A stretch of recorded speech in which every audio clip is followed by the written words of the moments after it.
أعوذ بالله من الشيطان الرجيم. بسم الله الرحمن الرحيم. وما لهم ألا يعذبهم الله وهم يصدون عن المسجد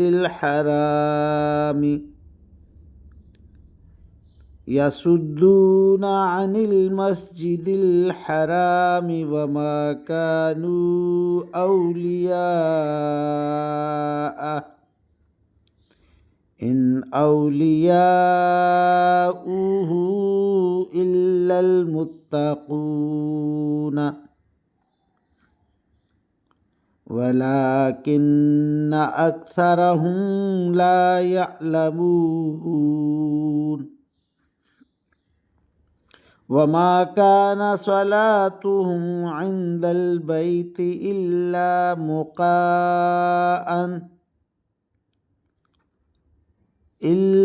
مكاء وتصدية فذوقوا العذاب بما كنتم تكفرون.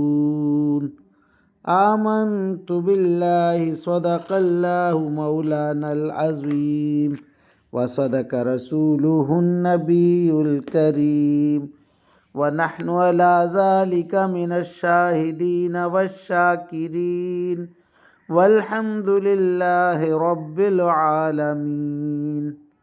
ابھی آپ کے سامنے سورہ الانفال کی آیت نمبر 34 تا 34 تا 35 کی تلاوت کی گئی.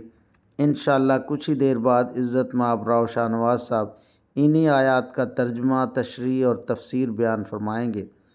اللہ تعالیٰ سے دعا ہے کہ ہمارا پڑھنا، آپ لوگوں کا سننا اللہ تعالیٰ قبول و منظور فرمائے اور اس پر عمل کی توفیق عطا فرمائے. آمین یا رب العالمین. اعوذ باللہ من الشیطان الرجیم. بسم اللہ الرحمن الرحیم. ملتان سے شاہ نواز تمام دوستوں کو السلام علیکم ورحمۃ اللہ وبرکاتہ. دوستان گرامی، آپ کے سامنے سورہ انفال کی آیت نمبر 34 اور 35 کی تلاوت کی گئی. اب انہی آیات کریمہ کی آسان تشریح ترجمہ مفتی تقی عثمانی کا لکھا ہوا اور تفسیر ابن کثیر سے حاضر خدمت ہے. اللہ تعالیٰ قرآن پاک میں ارشاد فرما رہا ہے، بھلا ان لوگوں میں کیا خوبی ہے کہ اللہ ان کو عذاب نہ دے جبکہ وہ لوگوں کو مسجد الحرام سے روکتے ہیں، حالانکہ وہ اس کے متولی نہیں ہیں. متقی لوگوں کے سوا کسی قسم کے لوگ اس کے متولی نہیں ہو سکتے، لیکن ان میں سے اکثر اس بات کو نہیں مانتے اور نہیں جانتے. اللہ اکبر. اور بیت اللہ کے پاس ان کی نماز سیٹیاں بجانے اور تالیاں بجانے کے سوا کچھ بھی نہیں. لہٰذا اے کافرو، جو کافرانہ باتیں تم کرتے رہے ہو ان کی وجہ سے اب عذاب کا مزہ چکھو. اب ان آیات کریمہ کی آسان تشریح، یعنی اگرچہ مذکورہ بالا دو وجوہات کی بنا پر دنیا میں کوئی عذاب عام تو نہیں آیا، مگر اس کا مطلب یہ نہیں کہ یہ لوگ عذاب کے مستحق نہیں.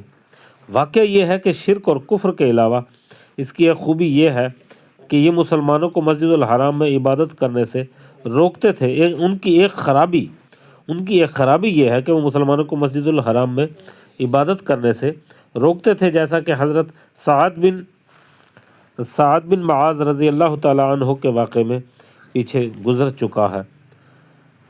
لہذا جب حضور علیہ السلام اور دوسرے صحابہ مکہ مکرمہ سے نکل جائیں گے تو ان پر جزوی عذاب آئے گا، جو بعد میں فتح مکہ کی صورت میں سامنے آیا، اور پھر آخرت میں ان کا مکمل عذاب ہوگا. اب ان آیات کریمہ کی تفسیر ابن کثیر سے عنوان ہوتا ہے مسجد الحرام کے متولی متقی لوگ ہیں، نہ کہ مشرک. یہ لائق عذاب تو تھے، لیکن رسول اللہ صلی اللہ علیہ وسلم کی برکت سے عذاب سے بچ گئے. اسی لیے جب آپ نے مکہ کو چھوڑا تو اللہ تعالیٰ نے بروز بدر ان پر عذاب واقع فرمایا. ان کے سردار قتل کر دیے گئے، بڑے بڑے لوگ قیدی بن گئے. اللہ تعالیٰ نے انہیں استغفار کی ہدایت فرمائی، لیکن یہ اس کے ساتھ شرک اور فساد کو بھی ملا دیتے تھے. فتادہ اور صدی رحمۃ اللہ علیہ کہتے ہیں کہ یہ